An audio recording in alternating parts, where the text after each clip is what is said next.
Real love isn't about avoiding mistakes. It is about finally finding the courage to let someone see your vulnerable heart. I decided to start a live stream to name the piglets on our family estate by using the handles of every troll who was currently trashing me. When I reached the final piglet, a tiny and chubby white one, I made a point of naming it Morrison. The entire stream exploded and went completely viral. To everyone's absolute shock, the A-list actor himself fired back with a post on Twitter. It was a photo of Morrison hugging a massive husky with a caption that read, "This one is named Sarah." After 3 years of grinding in Hollywood, I was still stuck on the Z-list. While filming a reality show, I accidentally knocked over the superstar Ryan Harrison while trying to look out for a teammate. The internet canceled me instantly, and trolls were everywhere calling me a malicious brat. You cannot keep secrets forever, and my billionaire father eventually found out what was going on. My dad is obsessed with me inheriting his multi-billion-dollar empire, but I have absolutely no interest in that life. I actually had to sneak off to Hollywood behind his back just to pursue my own dreams. Once this whole public relations disaster hit, he sent his security team to exile me to our family farm in upstate New York. My daily routine quickly devolved into feeding pigs, eating, and sleeping. Eventually, the sows gave birth to a bunch of adorable piglets, and I got so bored that I decided to create my own entertainment. The second I went live, tens of thousands of people flooded into my stream, which completely caught me off guard. Any casual observer would have assumed I was a major celebrity. The reality is that I have always been famous for all the wrong reasons. Every web series I touched turned into a flop, and on reality TV, I was known for being a ruthless competitor who would do anything to win. As the chat continued to explode, I herded the piglets together and cleared my throat. I told the camera, "Hey everyone, it is Sarah Miller here. I'm trying to find names for my piglets, so I was wondering if you guys had any creative suggestions for me." The live comments section was immediately buried in hate. One person wrote that Sarah is such a loser for raising pigs now. Another commenter said they always knew I was just a low-class hick from the sticks. Watching the chat scroll made me feel pretty discouraged. They were so focused on flaming me that nobody was actually offering any real names. Then I saw a specific comment, and an idea clicked. If they were going to use words to hurt me, I realized I could use their usernames to name my pigs. I identified the user who was trolling me the most and picked out the scruffiest piglet in the pen. It was a dark little thing with a very noticeable underbite. I held the piglet up to the camera and announced, "All right, everyone, I have made my decision. This little guy right here is officially named No Poop Sherlock." The chat feed went silent for a heartbeat before erupting with a sea of laughing emojis. Someone even sent me a few small virtual gifts to show their support. One comment said this was hilarious and called me completely unhinged. Another user told me to keep going and give them hell. While the chat was filled with chaos, a different comment caught my attention. A user named Ashley Loves Hunks wrote, "Why are you always chasing clout? This is so pathetic." Right at that moment, another piglet started rubbing against my leg. I scooped it up, shoved its face toward the lens, and declared that this one would henceforth be known as Ashley Loves Ugly Dudes. The chat exploded with laughter once again, showing absolutely zero regard for that user's feelings. One viewer was so entertained that they sent me a galaxy, which is one of the most expensive virtual gifts available. Since it was my first time streaming, I had never seen anything quite like that animation before. This anonymous donor kept spamming me with the priciest gifts, which only served to hype up the rest of the audience. My stream descended into total madness, and the chat was completely overwhelmed with people asking if I was for real. I had to intervene and tell everyone to chill with the spam because I still had dozens of pigs left to name. I proceeded to name piglet after the various haters in my chat. Finally, there was only one piglet remaining. It was a chubby, white, and incredibly cute little thing. The viewers were practically screaming at me to hurry up and choose the final name. I paused for a dramatic beat before announcing, "This one is named Morrison." The chat blew up instantly, with people demanding I say that again. One person asked if I was really naming a pig after their idol, while another asked if I had a death wish. Seeing their frantic reactions, I decided to double down on the provocation. This piglet can only be named Morrison, and it is not up for debate. I truly did not care what they thought, so I just picked up the piglet and ended the stream right then and there. Bad press is still press, right? I didn't see the harm in using Morrison's fame for a little bit of clout. Besides, I was only stuck on this miserable farm because of him. I felt like I deserved a little bit of revenge to make myself feel better. My relationship with Morrison is complicated, to say the least, as we are total frenemies. Our grandfathers were best friends, and ever since our parents' generation, the Millers and the Sterlings have been inseparable. We grew up as next-door neighbors. Our family businesses are deeply intertwined, and our two families have always looked out for one another. Morrison and I basically grew up as a pair. We were in the same classes from kindergarten all the way through high school graduation. We were classmates for nearly 2 decades, and we even attended the same university, though we chose different majors. Morrison was always perfect, so naturally everyone compared me to him, and I always seemed to come up short. My mother passed away when I was very young, and since my dad was always working, he would often leave me in Morrison's care. Even though we were exactly the same age, he was always the one bossing me around. If I ever got a bad grade, he would be the one to chew me out. However, something shifted in college after I convinced a bunch of my friends to help me deliver a love letter to him.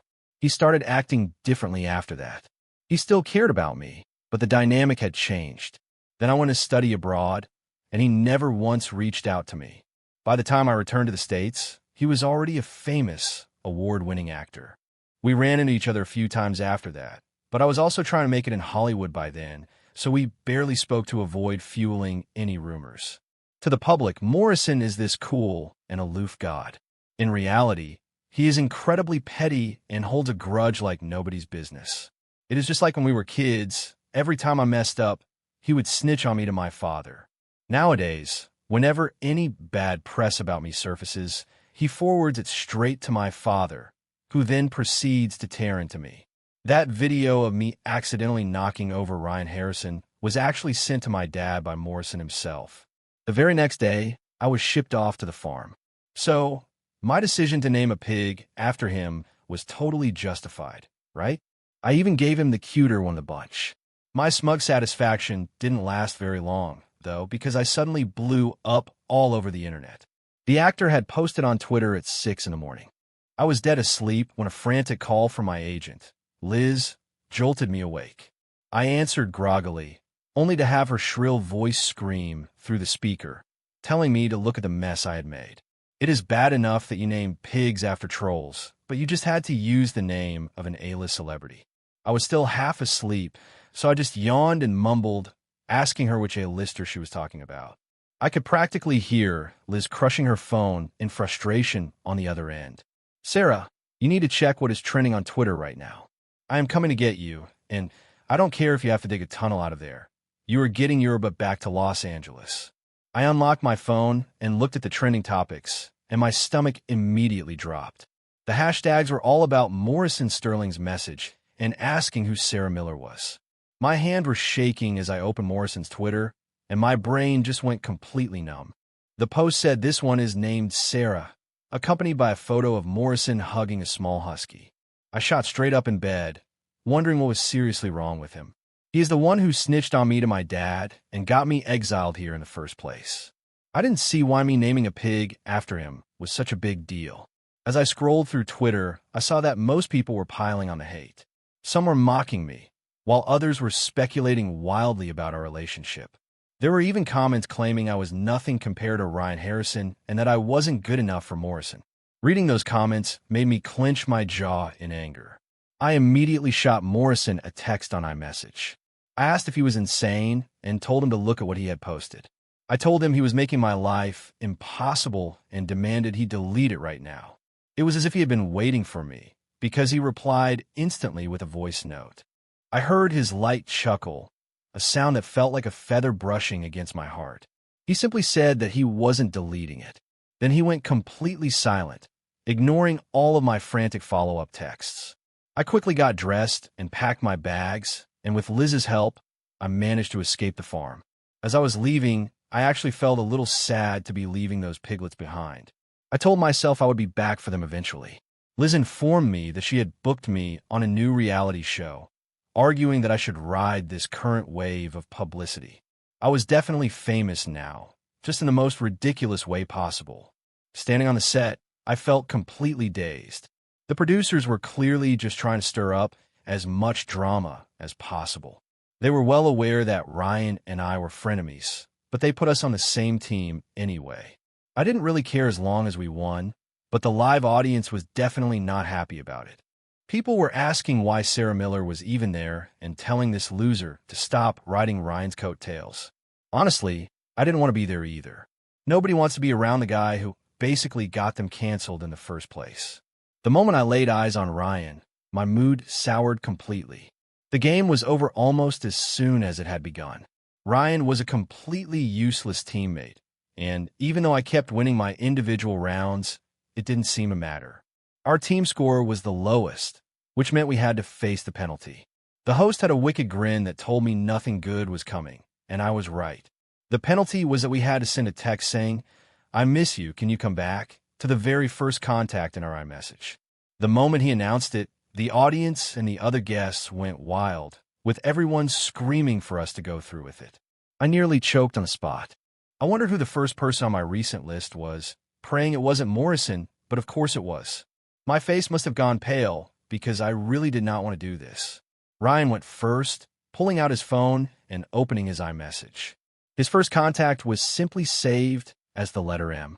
His face went rigid, and his thumb hovered over the screen for a tense second before he finally hit send. A reply came back almost instantly saying, "I miss you too, baby, I will head over in a bit." Ryan frantically locked his screen, gripping his phone with white knuckles.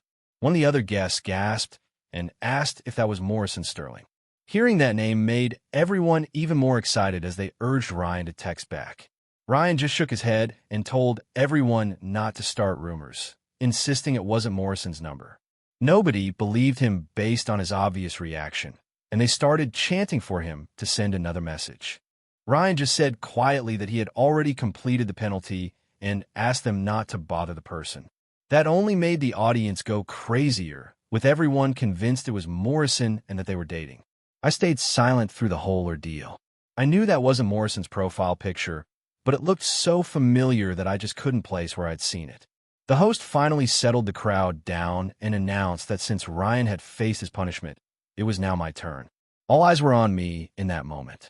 As much as I didn't want to send that text to Morrison, I have never been one to back down from a dare. It was just one sentence, and I told myself I could handle it. I opened up my message. The first name on the list was Morrison, with a dog emoji next to it as his contact photo.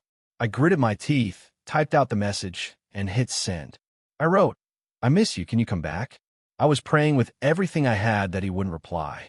I would have given anything for him not to reply, but of course, he texted back immediately. He asked if I really missed him and said that even if I did, he was still planning to tell my dad on me. Then he asked why I never said I missed him while I was studying abroad. He asked if I had lost a game of truth or dare and said he wasn't falling for it this time. Staring at the rapid-fire texts, I felt my soul practically leave my body. Why was Morrison being so unpredictable? I wondered what happened to his cool and aloof persona.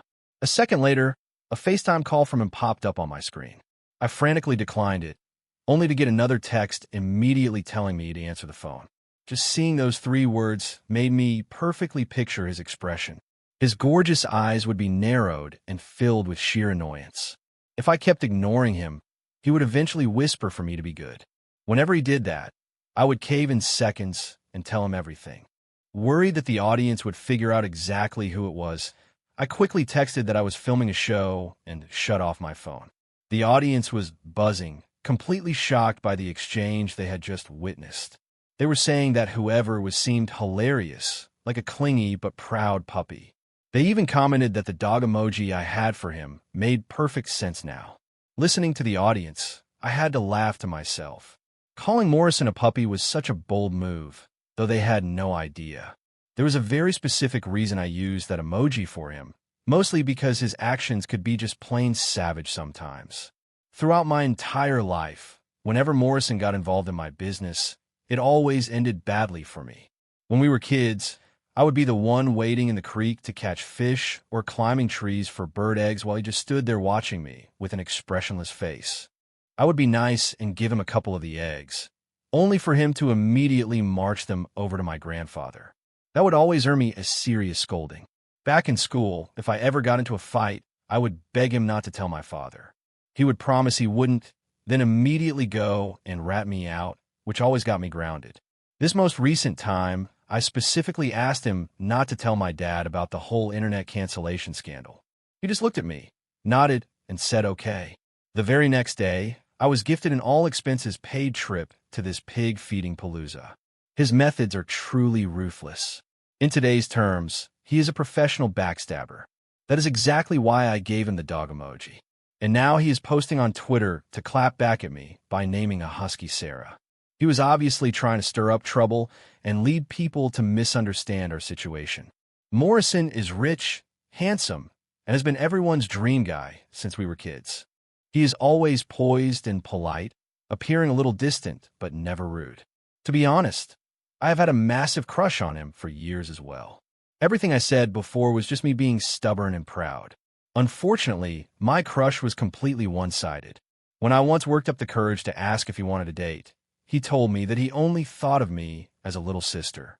I knew right then that I shouldn't get my hopes up. I just had to play my part as the little sister. He could end up with anyone in the world, but I knew it would never be me. I act like I don't care about anything, but the truth is that I hang on every single word Morrison says. I'm also a total coward at heart. The moment I heard that some senior in college had confessed his feelings for him, I panicked, packed my bags, and fled the country. So, the girl who finally came back is all about her career and making money. As for love, I decided that whatever happens, happens. If I can't be with Morrison now, it just means I'm not successful or rich enough yet. Once I have made my fortune, I'm going to date 100 guys just like him. By the time we finished filming the show, it was the middle of the night. Liz drove me home while I basically melted into a puddle of exhaustion in the passenger seat. I kept thinking about how my dad would definitely be waiting for me in the living room, and I wonder how I was going to smooth things over with him. Should I tell him I didn't mean to sneak off like that? Or maybe that I just needed to get away for a while. I even considered saying my best friend was on a hunger strike after a breakup and I had to go save him, but I knew none of those excuses would fly. I figured my best bet was to put on a massive performance of crying and apologizing, followed by a 10,000-word written promise to be good from now on. That ought to work because my dad absolutely spoils me and would never actually punish me too harshly. I had my entire performance planned out to the last detail. It was going to be an explosive entrance, and I couldn't believe I was about to use my acting skills on my own father. I felt a little guilty and apologized to him in my head, but I told myself he left me no choice. Standing in front of the massive doors of our mansion, I took a deep breath and a step back. The instant our butler, Alfred, opened it, I slid in on my knees and launched into my dramatic performance. I cried out that my dearest father should forgive me and that I never meant to run away. I told him a few of the piglets bit me, and the pain was so unbearable that I had to escape. I admitted that I shouldn't have left without telling him and begged for his forgiveness. My performance was so convincing, with real tears streaming down my face, that I almost moved myself. Too bad my dad was completely unfazed by the whole thing. While I was wondering why he wasn't helping me up, a painfully familiar voice cut through the air. He asked what on earth I was doing and why I was kneeling in front of Morrison like that. I whipped my head around to see my dad standing by the stairs, which meant the legs I was currently clinging to belonged to someone else. I looked up and saw Morrison desperately trying to suppress a smile. His eyes were twinkling with mirth as he softly said my name. Sarah? This was mortifying on a whole new level. I desperately wanted to know why Morrison was at my house in the middle of the night instead of his own.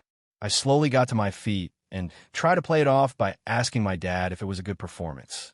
I asked what Morrison was doing here so late, and my dad gave me a light smack on the head. He scolded me, saying it had been ages since Morrison had been over and that this was no way to treat a guest. Then he turned to him with a big smile and told Morrison not to mind me because I wasn't all there sometimes. He suggested that since it had been so long, the two of us should catch up. My eyes went wide because I couldn't imagine what we had to talk about at this hour. I told them Morrison should be heading home before his parents started to worry.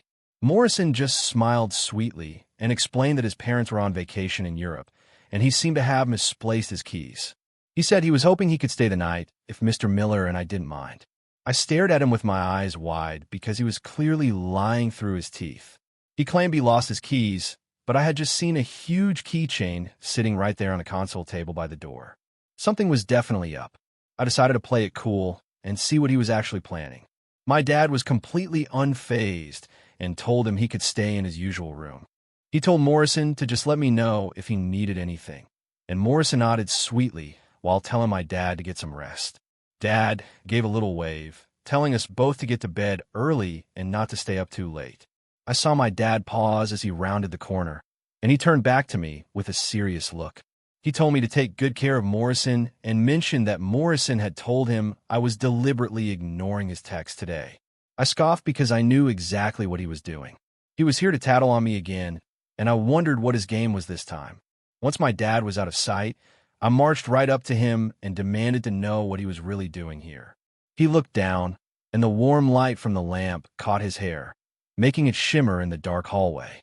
For a second, I was transported back in time, seeing him exactly as he was when he used to tutor me late at night. He gave me a weary smile and said he was worried about me because I wasn't answering his texts. Hearing that pet name sent a shiver down my spine, and I immediately got defensive.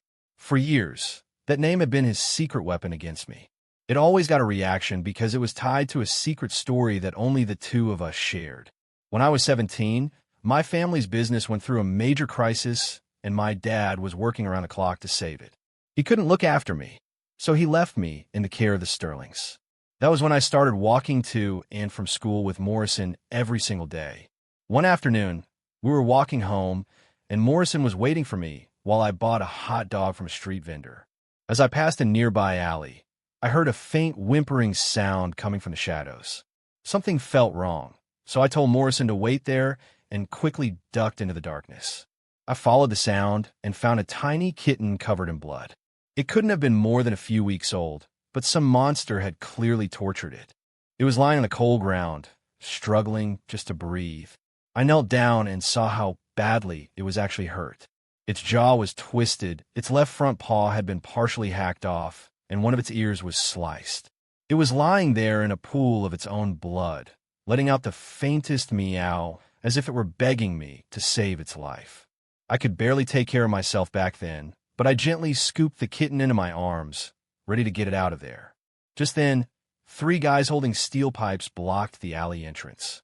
One of them spat on the ground and snarled at me, telling me to mind my own business. They told me to put the little beast down and get lost before I got in the way of them making a living. I saw the camera in their hands and figured it out instantly.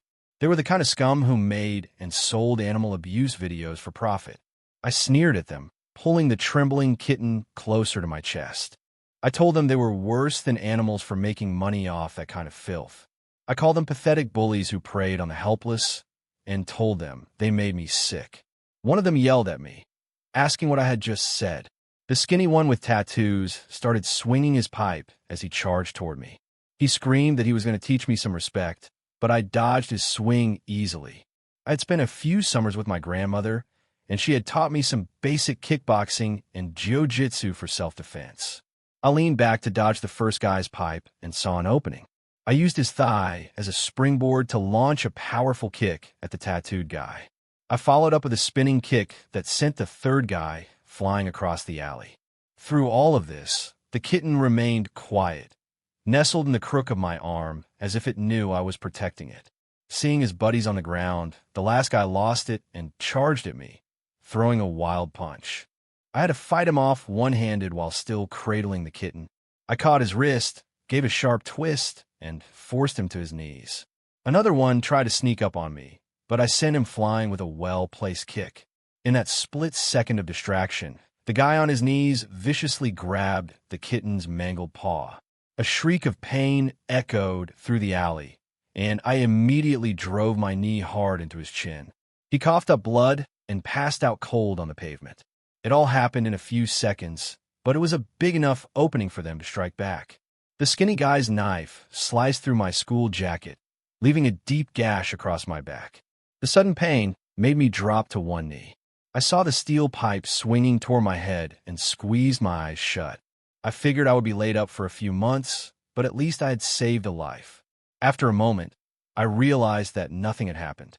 I opened my eyes to see the tattooed guy lying on the ground with blood gushing from a wound on his head. Standing over him, holding a bloody brick, was Morrison. He was silhouetted against the light, and the brick in his hand was dripping with blood. His expression was wild and ferocious, his eyes resembling a stormy ocean. His eyes were bloodshot, and the veins were popping out on his hands from his tight grip. The moment he saw me, his face softened. He dropped the brick and started to kneel down to check on me. However, he then saw the gash on my back, which must have been nearly 8 inches long. I couldn't see the wound, but I could feel the warmth of the blood soaking through my shirt. It was the first time I had ever seen Morrison look truly panicked. The Morrison I knew was always calm and collected, as if nothing in the world could rattle him. Now, I saw his hands shaking as he called his family's driver and then 911, all while he was trying to soothe me. "Sarah, don't be scared," he whispered. He told me he was sorry he didn't protect me and promised he was here now. I wrapped my arms around him while he trembled, resting my chin on his shoulder. His familiar scent was strangely calming in the middle of the chaos. I told him I wasn't scared. A few minutes later, the ambulance arrived for me, and the kitten was rushed to an emergency vet. The doctor who treated me was shocked by how severe the cut was. When he started using tweezers to peel the dried blood and fabric away from the wound, the pain was so intense that I screamed.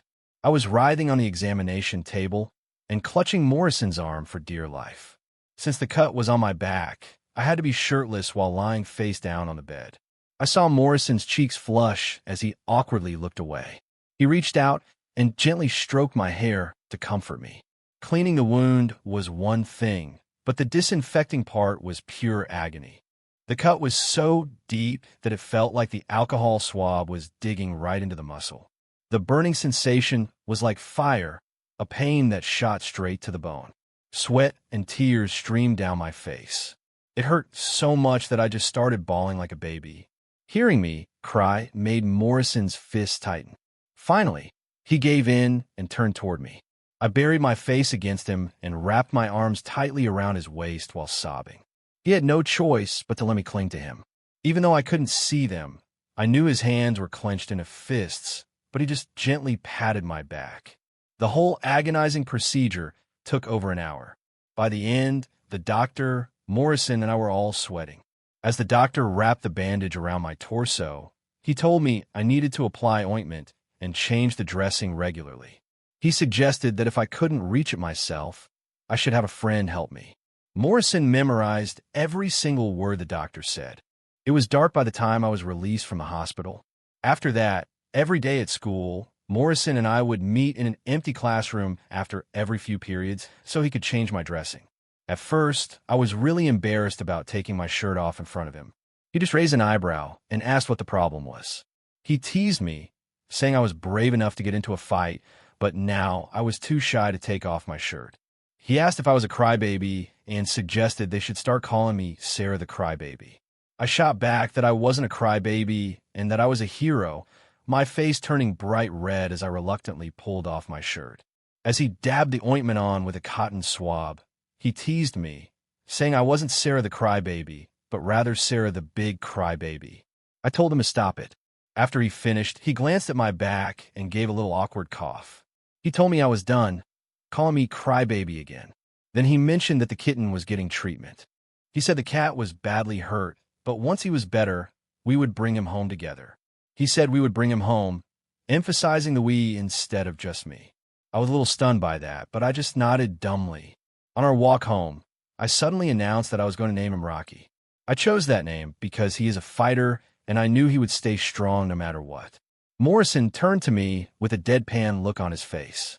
He noted that the cat was a boy, but suggested that Crybaby the cat was a more fitting name. I asked him if he was ever going to let that go.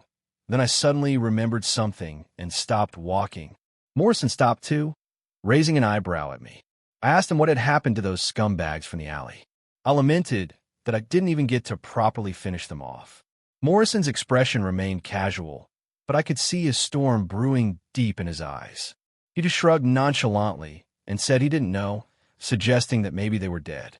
I grumbled that they'd better hope I never saw them again, or they would be sorry. I explained that I was holding the kitten last time, so I couldn't really go all out. I promised that next time I would knock all their teeth out. What I didn't know at the time was that while I was recovering, Morrison had already arranged for them to be arrested on a dozen different charges. He had also had a quiet word with certain people to ensure they received very special treatment while they were inside. Morrison never let any potential danger get anywhere near me. He would do anything and everything to keep me safe. If those measures didn't work, he would simply eliminate the threat himself. For all I knew, they were as good as dead, and I would certainly never see them again. In that same vein, I would never again see the shy, intense teenage version of Morrison. Now, I was dealing with the shameless and childish 25-year-old Morrison. After our little confrontation, I stomped upstairs. When I saw that he wasn't following me, I breathed a sigh of relief. After a quick shower, I flopped onto my bed, feeling completely bewildered. Morrison had been acting so strangely lately. Between the Twitter post, the aggressive texts, and now showing up at my house, I couldn't figure out what his deal was. I wondered if he actually liked Ryan Harrison. The movie they did together was actually pretty good, and Ryan is a handsome guy, even if he acted like a snake on that reality show. I never actually pushed him. He just tried to pull me down, and I shrugged him off. I wondered if that was the kind of guy Morrison liked. I pictured Morrison on Ryan's arm, telling me to call him my brother-in-law. I shook my head violently because that would be an absolute nightmare. But I couldn't stop wondering what if he really did like him. My thoughts continued to spiral until my mind went completely blank. A knock on the door suddenly snapped me out of it. Without looking, I called out to Mrs. Gable, telling her I didn't want any milk tonight and that she could head to bed. The knocking stopped for a heartbeat, and then a crisp voice answered. It was Morrison telling me to open the door. I wondered what he was doing up so late, and when I opened the door, I found him standing there in a bathrobe with a pitiful expression. He must have come straight from the shower. His hair was still damp, and I watched a drop of water trickle from the ends down his neck before disappearing beneath the collar of his robe.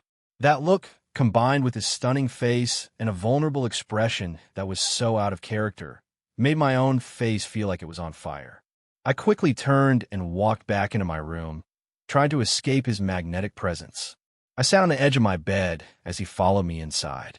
I asked Morrison what he really wanted and told him not to use the lost key excuse again because I wasn't buying it. He stopped right in front of me, his eyes filled with a stubbornness I had never noticed before. His voice was laced with hurt as he told me I hadn't answered his texts. I had to admit he had a point there. I tried to placate him by saying I was filming and that he didn't have to worry about anyone figuring things out. Before I could finish, he cut me off in a quiet voice. He asked if it was all fake. He asked if it had been 3 years since we were apart, and if I really hadn't thought about him once in all that time. He didn't give me a chance to recover before dropping another bomb. He asked if I didn't like him anymore. Of course I liked him, but having him spring this on me now left me without an answer. I looked up at him, unable to read his expression, and finally asked what about him. I asked what the point of all this was and what it mattered if I liked him. I asked if I was supposed to just stand by and watch him get together with that guy from college or with Ryan Harrison. I asked if my love didn't count and if he thought that wouldn't hurt me. I said it all as calmly as I could, but when I tried to blink, I realized my eyes were full of tears. I tilted my head back to try and stop them from falling, but it was no use. Morrison stepped forward and knelt on the floor in front of me. His cool, soft fingers gently wiped a tear from the corner of my eye. "Sarah," he whispered, telling me not to cry and that it was okay. He paused after hearing my words and then took my hand in his. He asked which senior I was talking about with a hint of exasperation in his voice. He insisted he had nothing to do with Ryan, explaining that Ryan was the one chasing him and that he had already turned him down. I was stunned because something wasn't adding up. I told him about the senior who had confessed his feelings to him, my voice thick with emotion. I claimed he hadn't rejected the guy, but Morrison explained that he couldn't just humiliate him in public. He told me he had actually talked to the guy later in private. He told me he had informed the guy he already liked someone else. I asked him who it was, my heart pounding as I wondered who Morrison could possibly like. I had never seen him show interest in anyone before. Seeing my confused expression, he gave a small, weary smile. He said the person had been a handful since they were kids, but was also incredibly kind. He mentioned that the person was a total baby about pain and cried easily, yet would get hurt just to save a little kitten. He said it was never about looks, but rather about the person's brave and sincere heart. His hand came up to gently cup my face. The gesture seemed casual, but his eyes were locked on mine like a predator on its prey, and I couldn't look away. "Sarah," he murmured, asking if I knew who he was talking about. I wondered if it could actually be me, and, seeing the hesitation in my eyes, he gave a small nod. He said he thought he was being so obvious, but then I started avoiding him and even ran off to another country. He asked if I didn't think that would hurt his feelings. Oh my God, it was only in that moment that I realized I had misunderstood everything. I was ecstatic to hear him say he liked me, but one thing still bothered me. I reminded him that he had said he only saw me as a little sister. I asked if it wasn't a little weird for a big brother to come into his little sister's room and say all of this. He pinched my cheek, his tone suddenly turning fierce. He asked what I meant by little sister and reminded me how old we were back then. He said he couldn't just accept my feelings back then because he is Morrison Sterling and he doesn't do things he isn't prepared for. He explained that he was only 18 and had no money or power of his own yet. He asked how he could have given me the future I deserved back then. So he worked his butt off in school and threw himself into acting. He said he did it all so that when I came back, he could tell me that he, Morrison Sterling, was now more than capable of pursuing me. He said he hoped Sarah Miller would do him the honor of giving him a chance. I decided to tease him back, putting on an innocent smile while pinching his perfect cheek. I told him that I was actually very hard to win over and that we would just have to see how he did. "I understand, Sarah baby," he murmured while laughing softly. He wrapped his arms around my waist, and his warm breath tickled my skin. My face felt just as hot as my skin. I gently pushed him away and told him he should get some rest. He stood up obediently, letting me lead him by the hand to the door. He really was like that well-behaved cat the internet was talking about. The famous actor Morrison Sterling, normally so cool and distant, was a completely different person when he was with me. He was bossy and manipulative, but also incredibly sweet and affectionate. My friends always said I was a hopeless romantic, and I guess they were right. This crush, which had lasted since I was a teenager, was finally going somewhere. When the show's production crew came to get my luggage, I had no idea who the other celebrity guests would be. It wasn't until I arrived on location and saw Morrison with Ryan Harrison stuck to his side like glue that I realized my world had just been turned upside down. 2 days earlier, Liz had booked me on this new reality show. It was a wilderness survival competition that would be live streamed 24/7. She told me they had a lot of big names on board and that I needed to be on my best behavior. She claimed a lot of my haters were starting to come around, and this was my chance to capitalize on the buzz. I knew there would be big stars, but I never imagined they would get Morrison.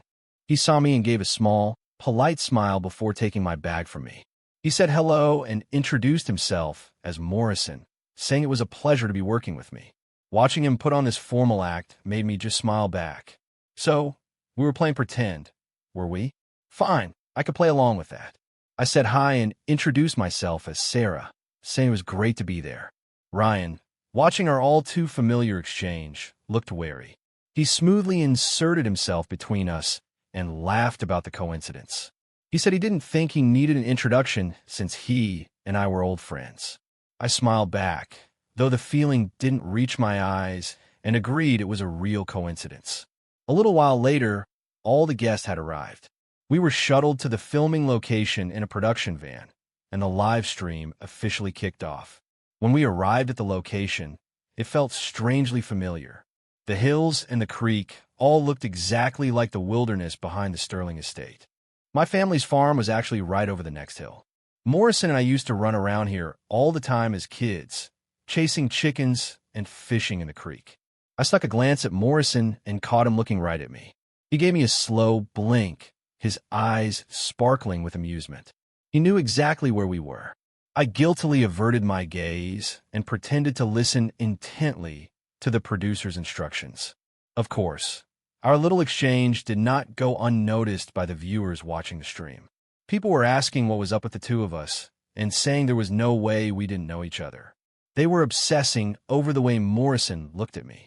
Some fans insisted that Ryan and Morrison were the real power couple here. Others were telling people to stop bringing Ryan into everything since they clearly weren't together. They asked everyone to ship responsibly and leave Morrison out of their fantasies. The chat was already turning into a total war zone. After the producers laid out the plan, we all nodded in understanding and got ready to split into teams. The 8 of us were going to be divided into 2 groups. We had to forage for ingredients in the woods and then return to base camp to cook a meal like a rustic picnic. After that, the producers promised a surprise, but they were keeping it under wraps until later that night. I figured this shouldn't be too hard. I knew the woods behind Morrison's house were full of resources. Since we were so close to my family's farm, I didn't think it would be crossing a line to just borrow a piglet for dinner. Once the teams were set, we headed off in separate directions. My team was a real piece of work, consisting of Morrison, Ryan, and a sweet, bubbly actress named Bailey Hayes. The other team consisted of a pop star, another actor, and a pair of famous twin influencers. Fans were asking why their precious Ryan was stuck on a team with a loser like Sarah. Others defended me, saying I hadn't done anything wrong and that Ryan was already playing the victim. People were calling for a break and saying how much they couldn't wait for the drama. The chat was flying by, but we couldn't see any of it. We just had to do our best to win over the audience. Knowing that one wrong move could land us in a PR nightmare, our team decided to split up the work. We were put in charge of finding food, while the other team gathered firewood and cooking supplies. Morrison took the lead, with Ryan sticking to him like a shadow. He was clearly trying to prevent me from talking to Morrison. It was honestly laughable. I thought to myself that we had shared more conversations than Ryan had had hot dinners. But since we were on camera, I couldn't be bothered to start anything with him. I hung back, scanning the area for anything useful. Bailey Hayes jogged up to chat with me. She joked about seeing me there and mentioned she hadn't seen me since we wrapped that web series. She said it was crazy that we ended up on this show together. I agreed that it was a small world and asked how she had been. I had done a small web series with Bailey a while back, and she was actually great in it. That show had been a minor hit, which gave both of our careers a little boost. Bailey shrugged and said she couldn't complain because things were going well. Then she asked about me. I chuckled and said things were also good, mentioning that I was finally getting a taste of what it's like to be a big star. Suddenly, she leaned in conspiratorially and whispered, asking if I knew Morrison Sterling. She noted that we seemed pretty familiar on Twitter the other day. I glanced around to make sure nobody was listening, then motioned for Bailey to lean in even closer. I whispered dramatically that some things are better left unknown. I couldn't see her reaction, but the online audience apparently found it hilarious. The chat was flooded with laughing emojis. People were saying how hilarious I was and how funny our dynamic was. They were even talking about their old ship sailing again. Bailey looked like she really wanted to press the issue. Just then, we heard Ryan shout from up ahead. He had apparently found something. I went over to see what it was and was left speechless. He had found a patch of mushrooms, but they were obviously the poisonous kind. They were all brightly colored and weird-looking, yet he was acting like he had struck gold. He excitedly waved us over to help him pick them. Aside from Ryan himself and an eager-looking Bailey, neither Morrison nor I moved an inch. Ryan told us to come on and pick them, saying he could make a delicious cream of mushroom soup for everyone later. I finally couldn't take it anymore. I asked him if he was actually sure those were edible. I pointed out that they looked like destroying angels and that everyone would get seriously sick if they ate them. Ryan's face flashed with annoyance at being contradicted like that. However, he quickly covered it up with a strained smile. He claimed he made soup all the time and knew his mushrooms. He told me they should be fine and asked me to just trust him, putting on his best handsome and innocent face. I told him it wasn't about trusting him. I insisted that those things were genuinely poisonous. I told him not to ask how I knew, but let's just say I may have once dared a young Morrison to eat one, and it did not end well. While Bailey was still hesitating, Morrison took one look at the mushrooms, said nothing, and simply turned to walk away. Ryan immediately forgot all about the mushrooms and hurried after him. He asked Morrison if he didn't like mushrooms and promised to make a really good soup. Morrison turned back, looking at him like he was a total idiot. Morrison flatly stated that Sarah had just said they were poisonous. He asked if Ryan was planning to poison all of us with his soup. Ryan stammered that he didn't know they were poisonous and apologized to everyone, saying he wasn't thinking. He had clearly been trying to impress Morrison, and it had backfired spectacularly. The atmosphere was thick with awkwardness. Bailey, however, piped up cheerfully, telling Morrison he was amazing and asking how he knew those mushrooms were poisonous. Morrison's gaze drifted over to me, his expression unreadable and dark. I had a very bad feeling about this. Sure enough, he said that he was forced to eat one once and nearly died. I pretended not to notice him staring at me and just walked ahead. The live stream chat had, of course, seen the whole thing. Viewers were asking if anyone else thought Morrison sounded weirdly bitter when he said that. Fans were shocked that someone had done that to him and called it awful. However, they gave me props for being the first one to spot that the mushrooms were poisonous. Some argued it wasn't that impressive because they looked obviously poisonous, while others pointed out that Ryan still couldn't tell. They concluded that Sarah was clearly smarter. As we continued on, we managed to find some cucumbers, tomatoes, and bell peppers. I had to admit that Mrs. Sterling's garden was thriving. We also managed to catch a few fish in the creek and grab some eggs from a bird's nest. It wasn't easy, though. Right now, I was clinging to a tree branch, trying to reach a nest of wild eggs about 6 feet away. I had been raiding this particular nest since I was a kid. It had been over a decade, but my skills were still surprisingly sharp. I shimmied along the branch, sending a shower of leaves to the ground below. Bailey called up nervously, telling me to be careful and not to fall. Ryan added in a sickly sweet voice that I should indeed be careful, as they wouldn't want me to fall. Morrison, on the other hand, just stood calmly at the base of the tree, watching me without saying a word. I struggled forward a little more and finally reached the nest. I felt around inside and found 12 eggs. It seemed the old hen was more productive than I remembered. I grabbed one and, acting on pure muscle memory, tossed it over my shoulder without even looking down below. Morrison caught it effortlessly. The whole exchange was so smooth and natural, and I realized we must have practiced it 100 times before. We actually had practiced it, since as kids we had that hen's laying schedule figured out perfectly. I would climb the tree to steal her eggs, and we would both get an earful from Morrison's grandmother later. Morrison would never do the climbing, so I was always the one who grabbed the eggs while he was the one who caught them. Watching our perfect teamwork, Bailey exclaimed that it was amazing how in sync Morrison and I were. I told her it was nothing, my focus still on the nest. I mentioned that we used to do this all the time when we were kids. I was so preoccupied that I didn't even realize what I had just said. Ryan, looking jealous and insecure, finally worked up the nerve to ask if I knew Morrison.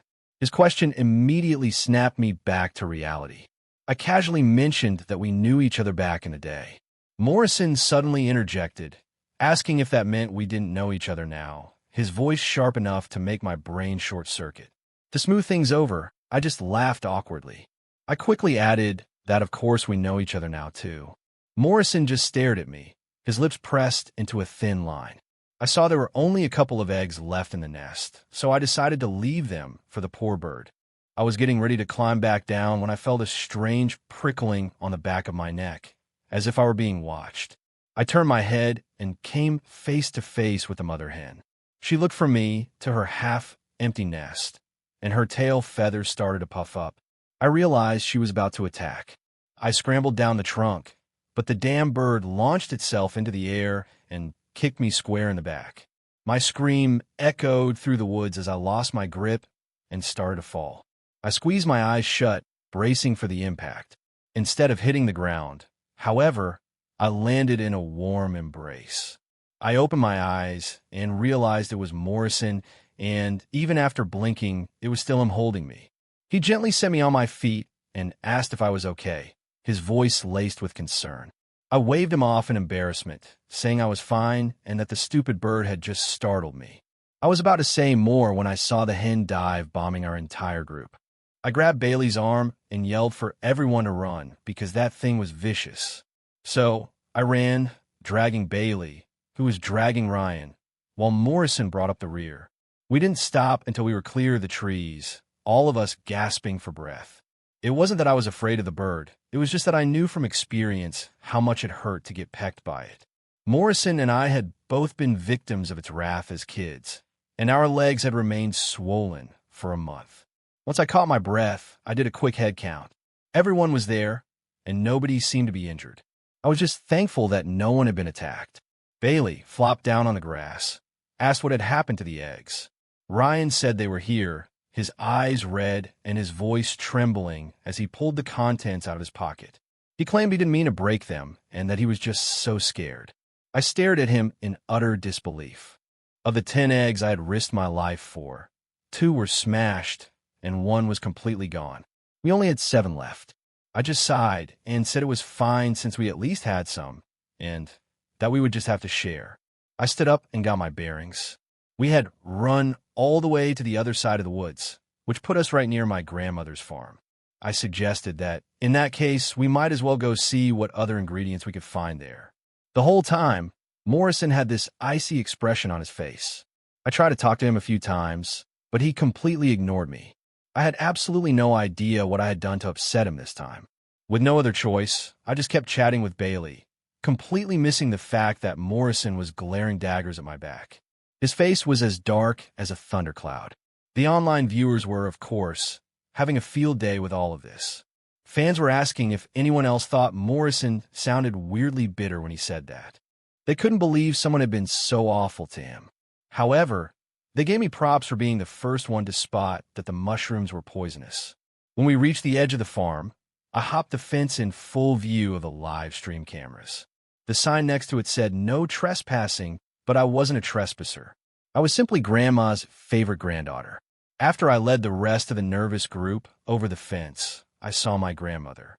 Her face, which had been stern and expressionless when she first saw me, immediately broke into a warm and loving smile. Then she saw Morrison hop over the fence. This tough, sharp-eyed old woman was my grandma. Both Morrison and I were practically raised by our grandmothers, so we were all very close with her. I walked up to her with a big, goofy grin on my face. I asked her if she happened to know where we could find a piglet, laying the charm on thick. I explained that we were filming a show and would love to buy one from her, even offering to give the farm some free publicity. My grandma looked at me, then at Morrison, and then let out a loud humph before proceeding to ignore me completely. The others looked around, totally confused by her reaction. Bailey tugged on my sleeve, trying to get me to leave. I stood my ground, locked in a silent standoff with my grandma. After what felt like an eternity, she finally spoke up. She said that for Morrison's sake, she would let us have a piglet, but only if we caught it ourselves. I agreed to the deal and thanked her happily, following her and waving for the others to come along. Everyone except Morrison looked completely baffled. People in the chat were laughing about how shameless Sarah was for actually being willing to eat a piglet. This whole situation had the producers completely stumped. Viewers were asking if the pig pen looked familiar to anyone else. They realized it looked exactly like the one from my previous live stream. We follow my grandma into the very familiar pig pen. It was them, the very piglets I had raised. They had gotten so big and fat, making them perfect for a roast. Just thinking about a suckling pig for dinner made my mouth water. I told the little piggies that I was coming for them. The moment we stepped into the pen, Ryan's face twisted in disgust.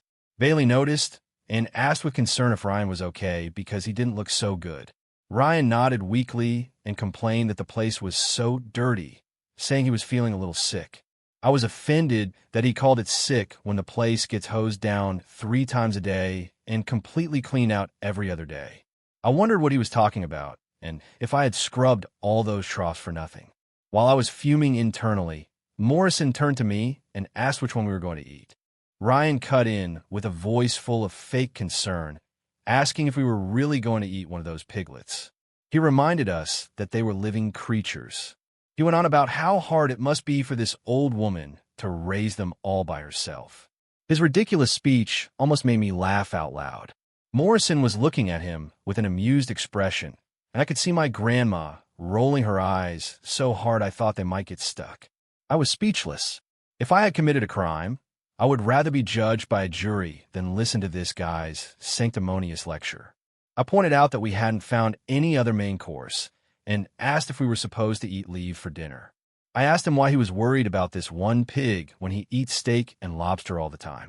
I also noted that the place was spotless. Furthermore, I explained that this farm is a state-of-the-art automated operation.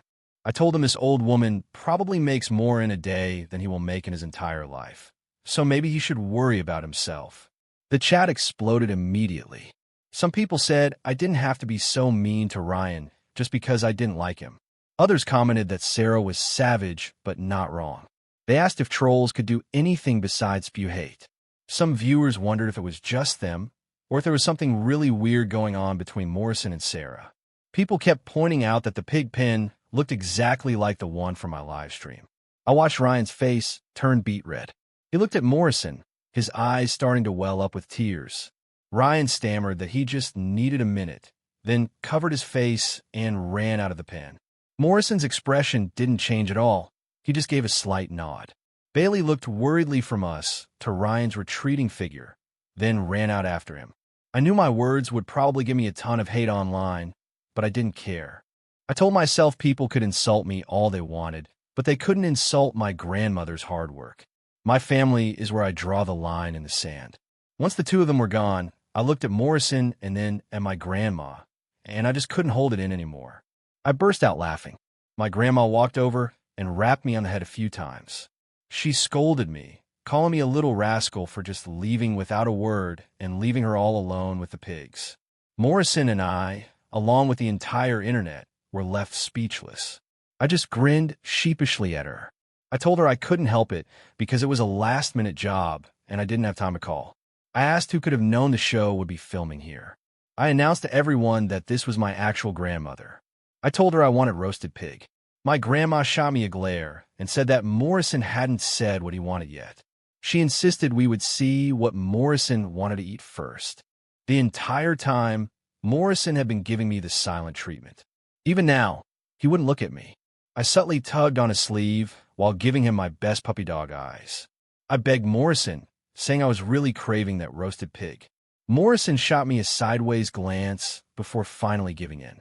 He politely told my grandma that he would love some roasted pig too. Normally, my grandma would grant anything Morrison asked for with a smile. However, this time we didn't get a roasted pig. Morrison and I stood in the pen, and seeing how big the piglets I had raised had gotten, I felt a genuine sense of pride. I decided to pick one lucky piglet for our dinner. I spotted the dark one with the underbite and tentatively called out the name, No Poop Sherlock. The piglet, which had been dozing in a corner, immediately perked up and trotted over to us. I called out a few more names, like Ashley Loves Ugly Dudes and Broke Boy for Life. To my surprise, they all seemed to remember me. They started crowding around and rubbing against my legs. They were clean and didn't smell at all. They were actually pretty cute. I glanced over at Morrison, but he was just watching me with that cool, detached expression. I thought to myself that he could go ahead and play it cool because I knew what he was really like. I decided to mess with him. I yelled his name just as he turned his head. The chubby white piglet came running toward me. I knelt down and stroked its smooth coat. I cooed and told it she was a good girl, calling the pig Morrison. Sarah, Morrison said, his voice dangerously low. He asked what I had just called the pig. He told me he was going to ask one more time what I called it. The chat was going absolutely wild. They noted that Morrison seeing a piglet was 0% amused. However, they found Morrison hearing his name given to a piglet 1,000,000% amusing. I stood up grinning and explained that Morrison was the name for my live stream. I asked him if he didn't think it was a great name. Morrison looked at me with a fake smile plastered on his face. He said it was a lovely name through clenched teeth, repeating that it was just lovely. The chat was mercilessly roasting Morrison. They were laughing about how I was trolling him to his face. People were imitating Morrison, asking what I called it. They said the two of us together were comedy gold. They pictured Morrison waking up in a cold sweat at 3 in the morning, wondering what was seriously wrong with me. One user said they weren't laughing because one of those pigs was named after their username. Looking at the herd of piglets, I turned to Morrison and asked which one we should eat. He turned away, avoiding my eyes. He muttered that he didn't care. I cackled and said that in that case, we would eat Morrison. He yelled my name in response. I started chasing the pigs, but they were way too fast for me. I yelled for a little help, asking him why he was just standing there. Morrison lunged for a piglet that ran past him, but he missed. The chubby white one, named Morrison, was the fastest of them all. The two of us couldn't even get close to it. In the end, we caught nothing and just ended up breathless and covered in mud. My grandma found us like that and gave us a piece of her mind. She told us that if we couldn't even catch a pig, we didn't deserve to eat one. If she had a shotgun, she probably would have used it on us. Eventually, after some shameless begging from me and some gentle persuasion from the producers, my grandma relented and gave us a large pork leg. With our main course secured, it was time to cook. By the time Morrison and I got back to camp with the pork leg, the others had already started a fire and were prepping the rest of the food. Even though they were all big celebrities, everyone was surprisingly down to earth and easygoing. The whole atmosphere was cheerful and relaxed. We all sat on the grass, picnic style, chatting and laughing. As the pork leg sizzled over the fire, it was a genuinely happy and peaceful moment. But of course, someone had to ruin it by showing off. Ryan picked up a piece of cucumber salad with his fork and offered it to Morrison. He told Morrison to try it, saying the cucumber was really fresh. It was such a cringe-worthy and obvious move. Sure, Morrison was a big star, but there were far more senior actors present. His blatant sucking up was making everyone uncomfortable. Morrison just looked at him and said flatly that he didn't like cucumber. Then, he scraped the entire portion into my bowl. It was such a boss move. Everyone around us audibly gasped and stared at me. I shot Morrison a subtle glare, trying to tell him to cool it before he blew our cover. I looked around at everyone's shocked faces, not really getting it. I didn't see the big deal since I liked cucumber, so I just ate it all. I announced that I was just going to have the eggs and suggested everyone should try one. I told them they were delicious and that wild eggs were the best. Then I froze, realizing there were 8 of us, but only 7 eggs. That meant someone wouldn't get one. Looking around, I realized it would be best if I were the one to go without. One of the other actors, Mark, saw my dilemma and quickly jumped in. He laughed and said I was right, and that everyone should eat up. He claimed he was actually pretty full, so he would pass on the egg and let everyone else have it. His offer started a chain reaction of everyone politely refusing the eggs. In the end, Morrison gave his egg to Mark. I gave him a mental thumbs up, thinking he was a pro at handling these social situations. But just as I was thinking that, he reached his fork over to my plate, neatly split my egg in half, and took one of the pieces for himself. Everyone else just stared in silence. I quickly tried to play it off, laughing and saying it was no big deal because we shared food all the time. I told them it was totally normal and urged everyone to eat up.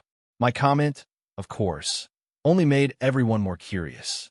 One of the influencer twins said that the live stream I did was hilarious. My face grew hot, and I knew this was coming. Luckily, I had a prepared answer ready. I laughed and said I was just super bored, and that I hoped it didn't offend anyone. Ryan chimed in, saying that maybe other people didn't mind, but asking how I knew Morrison didn't. He pointed out that I had named a pig after him. His comment put me right back in the hot seat. He completely ignored the fact that Morrison was sitting right there. He was only this bold because he knew Morrison couldn't be bothered to engage with him. Everyone looked at me with a mixture of pity and amusement, and I simply stated it was a joke. Everyone in Hollywood knew Ryan was obsessively protective of Morrison and would sabotage anyone who got too close to him, all because his mother was a powerful producer. I just smiled and was about to respond when Morrison himself spoke up. He elegantly finished a bite of food, then said calmly that he didn't mind because Sarah and he were friends, and it was just a joke. His words were casual, but Ryan clearly saw the ice-cold warning in his eyes. He visibly flinched, looking like he had just been hit with a blast of Arctic air. He was stunned for a moment, then just nodded awkwardly. He laughed and said he knew Sarah and I were close. Morrison's simple statement defused the whole situation, and the rest of the dinner was actually fun. We sat around the campfire, eating the roasted pork and singing songs. It wasn't until the end of the night that the producers revealed their final surprise. While we were all enjoying the campfire, the producers dropped a bombshell on us. The cabin they had booked only had 6 bedrooms. Since there were 8 of us, that meant 2 people would have to sleep outside in a tent. Everyone went quiet. After such a long day, nobody wanted to be the one sleeping in a tent on the cold ground. Seeing that no one was volunteering, and remembering all the nights I had spent camping out as a kid, I figured I could handle it. I raised my hand and said I would take the tent. Everyone looked at me in surprise. Then, a moment later, Morrison announced that he would sleep in the tent too. Now everyone was staring, their jaws practically on the floor. Nobody had seen that coming. Ryan immediately protested, saying a person like Morrison couldn't sleep in a tent and that he would do it instead. He hadn't said a word before, but the moment Morrison volunteered, he suddenly became a gentleman. I knew exactly what he was trying to do. Morrison frowned at him and asked why he couldn't stay in the tent. Ryan said he was just worried about him, claiming Morrison wasn't used to roughing it. He was clearly flustered and hadn't expected him to push back, and the jealousy in his eyes was practically spilling out. The producers, having gotten the drama they wanted, announced that the live stream was over for the night and told everyone to get some sleep. We all said our goodnights, and while the others headed to the cabin, Morrison and I made our way to the tent. It was all so familiar, the place and the person next to me. Instead of going into the tent, I sat down on the grass and looked up at the stars and the full moon. I felt like I was a kid again, without a care in the world.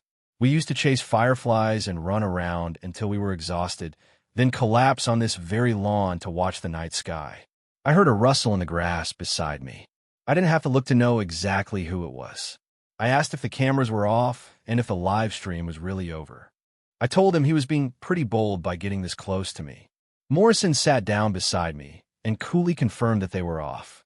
I asked him if he knew the show was going to be filming here and accused him of planning it. Morrison just shook his head, his eyes wide with feigned innocence. He told me he had no idea. He claimed he didn't know we would be filming so close to my grandma's place. He looked so different from his usual cool and aloof self. I thought to myself that he should keep up the act, but he insisted he wasn't pretending, his voice full of hurt. He toyed with the hem of my shirt and reminded me that I was the one who said we should keep our distance on the show. He said he was just doing what I wanted. I scoffed and pulled my shirt away from him. I told him he wouldn't dare and that everything he did today was suspicious. I threatened that if this blew up and we started trending, I would kill him. Morrison nuzzled his head against my shoulder and softly asked why we didn't just admit it. I asked him what there was to admit and if I had even agreed to let him pursue me yet. He buried his face in the crook of my neck, acting like a big affectionate cat as he greedily inhaled my scent. He murmured, asking what he had to do to make me accept his pursuit. He asked if I didn't like him anymore and what he had to do to make me like him again. I looked down at him. His hair fell across his eyes, and the flickering light of the campfire danced on his face, making his eyes sparkle like they held entire galaxies. I was completely mesmerized, and it certainly wasn't that I didn't like him. I was just terrified that none of this was real. I wondered what I would do if it was all an act. He softly called my name and asked if I knew why he had named that kitten after me too. He told me it was because Rocky had passed away while I was abroad. But before he died, he had a son. He told me that even at the very end, Rocky kept trying to lift his head as if he were looking for me. The vet said he was holding on for someone. It was as if he were afraid I wouldn't be able to find him, so he left a part of himself behind for me. He wanted his son to be able to see me for him. This was only the second time in my life that I had ever seen Morrison get choked up. His eyes were red with tears. The first time had been the day I got that deep cut on my back. He paused to collect himself before continuing. He said he realized that sometimes he wasn't even as brave as that little cat. The cat loved me so much but never got to see me again. He said if he kept hesitating, he might lose his chance with me forever. My own voice was thick with tears I hadn't even realized were there. I asked why he couldn't have told me sooner. I asked if he had any idea how heartbroken I was when I left and what those years were like for me. In one swift movement, Morrison grabbed my wrist, pushed me back onto the grass, and kissed me. I closed my eyes, feeling his heart pound against my chest. A single hot tear fell from his eye onto my cheek. I opened my eyes to see that Morrison was crying. It was the first time I had ever seen him cry. Tears welled in his eyes, clinging to his long lashes. My first thought was ridiculously that he was beautiful even when he cried. But that thought was fleeting. He held my wrist in a death grip with one hand while his other arm was wrapped so tightly around my waist that it felt like he was trying to fuse me to him. I was running out of air and couldn't breathe. I pushed at him gently, and he obediently loosened his grip, only to give me 2 more soft pecks on the lips. My face was burning. I shyly pushed him away and turned my head. I heard his low, soft laugh, and then he gently took my chin and turned my face back toward his. His eyes were still shimmering with tears, which caught the firelight and glowed like liquid gold. I don't remember much of what happened after that. All I know is that we were finally together. The person I had loved since I was a kid was finally mine. That was why I was now at a karaoke bar with my best friend, Tom Vance, completely drunk and sobbing about how confused and terrified I was. He just patted my back and told me not to worry. Nobody could have predicted this. I woke up the next morning to find my phone blowing up with notifications.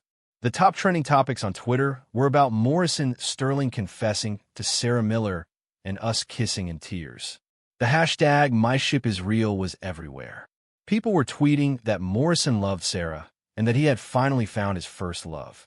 I stared at the high-definition clips from the live stream, completely stunned. I sat on my bed, feeling totally lost. I thought the stream was off, so I couldn't understand how this happened. I wondered what we were going to do. We were together, yes, but now was definitely not the right time to go public. I tried calling Morrison a few times, but he didn't answer. I checked my iMessage and saw he had sent a text telling me not to worry. He told me to just stick to my schedule and deny everything, promising he would handle it. It was easy for him to say that, but I was still freaking out. Luckily, we had just wrapped filming for the show. Liz saw that I was a mess and gave me a couple of days off. She was busy dealing with a PR nightmare, so I called up my best friend Tom, whom I hadn't seen in ages. We went to a karaoke bar to get drunk so I could get his advice. Tom told me he thought it was about damn time. He said he had been watching the two of us drive each other crazy since we were kids. He told me that even if it got a little messy, I shouldn't care what other people think. He said I liked him, so I should just be with him. He noted that Morrison could be sharp and a little cold sometimes, but anyone could see he was crazy about me. He asked if I liked him, and I admitted that I did, but I was scared. Before I could finish, Tom cut me off and said that since I liked him, that was all that mattered. He said they say love can't move mountains, but it can certainly heal any regrets. His words really hit me. I thought about it and realized that was exactly what love was. Every time I was in trouble, Morrison was always there protecting me and fixing things for me. So I decided it was my turn to be brave. Realizing this, Tom and I proceeded to get completely wasted, singing and dancing like idiots in our private karaoke room. When Morrison's call came through, I was pretty out of it, but I managed to answer, slurring my hello.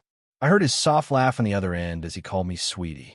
What I didn't know was that Morrison was currently filming a reality show, the very same one I had been on, with the same penalty for losing. As it happened, Morrison had just lost a round. His penalty was to call 4 people from his contacts and try to borrow $20 million.